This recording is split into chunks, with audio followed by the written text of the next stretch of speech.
Hey everyone, this is Brian from Motive Training, and today we're going to work on the hip capsule.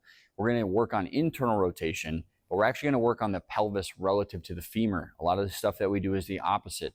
We're moving the femur around the pelvis. In this case, we're going to do pelvis around femur. So we're going to set up in a single leg deadlift with an internally rotated hip bias.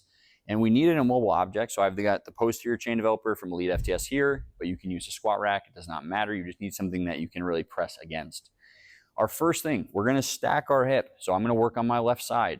I want to get into that internally rotated position with my hip.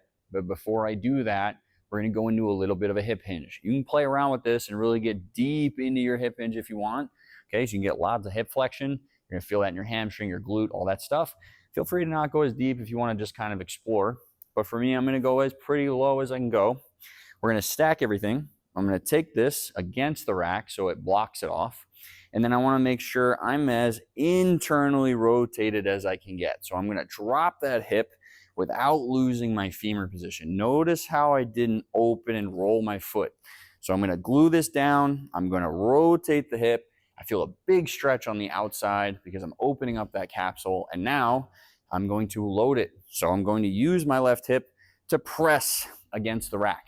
So I'm pushing with my left hip into the rack, and you can create as much tension as you want. You can start low to high, so we can go from 1, 2, 3 out of 10 all the way up to a 10, or you can just kind of feel it out, start really low and stay low.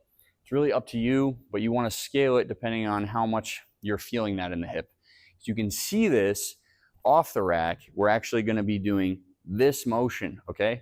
It's all from the pelvis. It is not me taking this and just lifting. Not like a clamshell. So it's all off of the stationary hip. You will feel tons of tension. It will feel kind of good after. And I would just explore it. Feel free to go into different positions. Try to go into more hinge, less hinge. Does not matter, but you should really be trying to open that outside of that hip up and load it.